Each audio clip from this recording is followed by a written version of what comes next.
कक्षा में सभी छात्र मंगलू को देखकर दबी दबी हंसी में हंस रहे थे। अध्यापक ने उसे मुर्गा बना दिया था। अध्यापक अपने छात्रों को समझा रहे थे, कभी इसके जैसे नालायक मत बनना। रोज सजा पाता है, कभी ठीक से पढ़ाई नहीं करता। इसका कुछ नहीं हो सकता।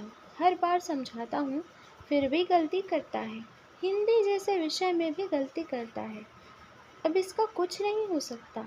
मंगलू, कल अपने घर से पिताजी को बुला कर लाना। उन्हें भी तुम्हारी नालायकी का पता चलना चाहिए। जी मास्टर जी। मंगलू ने मुर्गा बने बने सिर हिलाया। अगले दिन मंगलू अपने पिताजी झुमरू जी को लेकर अध्यापक के पास गया।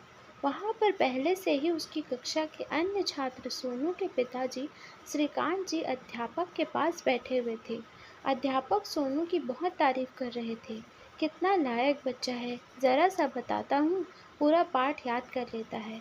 ऐसे छात्रों पर विद्यालय भी गर्व करता है। और किसे देखिए, कितना भी समझाऊं, हर बार उसकी अलग ही व्याख्या करता है। मंगलू की ओर देखते हुए अध्यापक ने उसके पिताजी झुमरू से शिकायती लहजे में कहा। झुमरू ने सफाई देते हुए कहा, मास्टर जी, घर में से कोई पढ़ाने वाला नहीं है। मैं भी इस लायक नहीं कि इसे ठीक से पढ़ा सकूं। आप इसे जो सज़ा देना चाहो दो। अगर यह अपना पाठ सही याद न करे। अध्यापक भी अब थोड़ा नरम पड़ गए। मंगलू, अपनी कक्षा में जाओ और पाठ पढ़ो। आप भी जाइए। अगर इसमें सुधार न हुआ तो मैं फिर आपको बुलाऊंगा। झुमरू से अध्यापक ने कहा। गर्व से सीना ताने हुए सोनू के पिता ने अध्यापक से कहा, इन जैसे कूलों में पैदा होने वाले बच्चों क्या पढ़ेंगे। इन्हें तो ऊपर वाले ने हमारी और आपकी सेवा के लिए ही भेजा है। श्रीकांत और झुमरू एक ही मोहल्ले में रहते थे। पहले तो मंगलू और सोनू में कुछ दोस्ती के आसपास की कोई चीज़ थी, परंतु पढ़ाई से अलग सामाजिक दिखावे की वजह से भी श्रीकांत ने सोनू को मंगलू से मिलने जुलने से मना कर दिया था। अगर सोनू जैसे छात्र लायक हो तो विद्यालय शिक्षा जहाँ सामाजिक और आर्थिक भेद मिटाने का काम करती है, वहीं मंगलू जैसे नालायक छात्र इसके अभाव में उनके पिताओं में भी दूरी करवा देते हैं।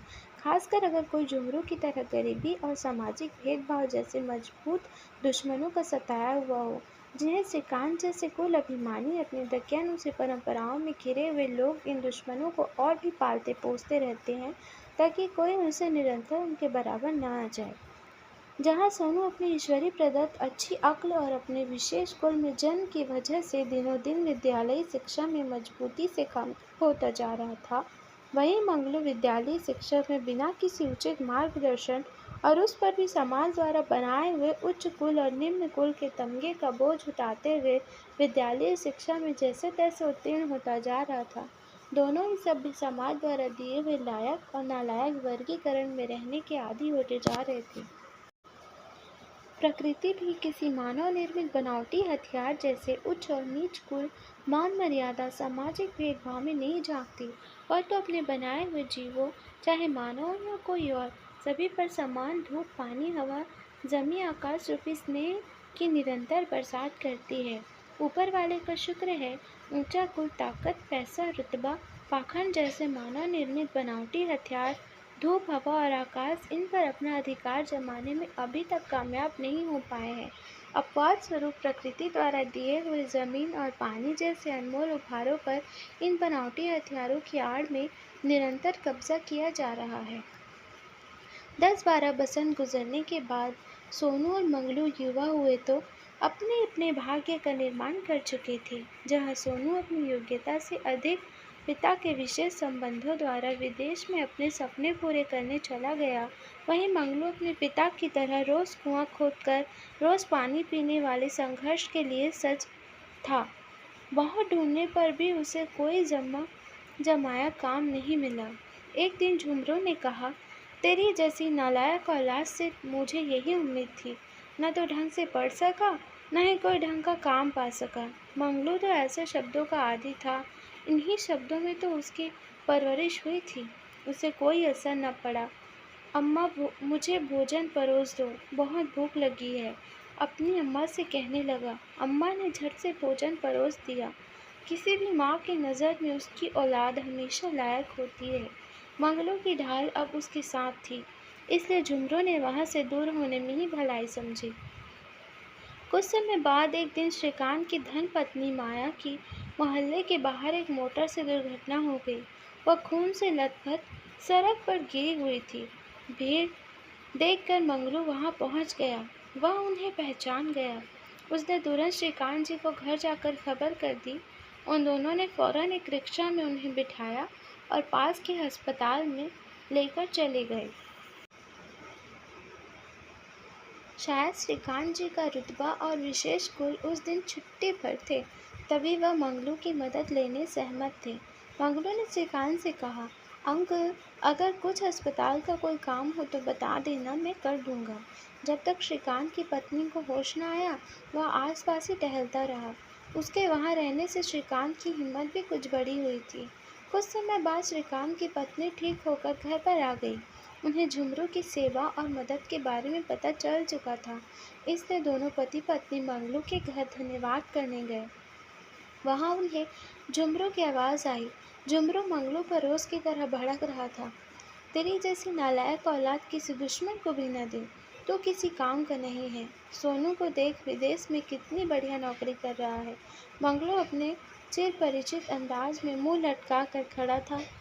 श्रीकांत, झुमरू, कैसे हो झुमरू? ठीक हो श्रीकांत जी, कहो हम जैसों के घर कैसे आना हुआ? कहाँ आप भी लायक और आपकी औलाद भी लायक। मेरे यहाँ तो मैं भी और मेरी औलाद सभी नालायक है। हमसे क्या काम आन पड़ा। मंगलू, जो अब तक चुपचाप पिता की डांट खा रहा था, तुरंत बोल पड़ा।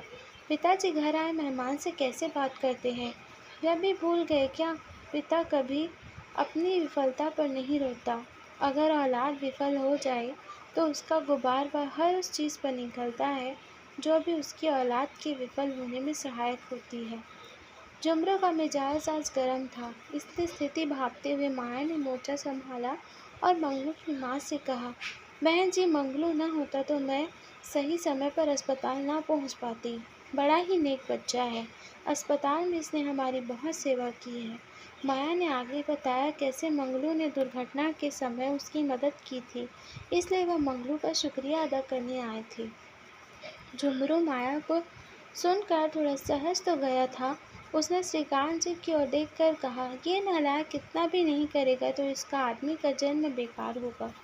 श्रीकांत जी ऊंचा कुल और रुतबा आज झुमरू के सामने बौने हो गए थे और मंगलू का नालायकी वाला तमगा कुछ दूर तक छिटक गया था। एक दिन श्रीकांत जी की तबीयत अधिक खराब हो गई। वह अस्पताल में भर्ती हो गए। माया ने सोनू को विदेश में खबर करी, पर उसने अपनी नौकरी का हवाला देकर आने से इनकार कर दिया। पैसे भेजने के लिए कहने लगा।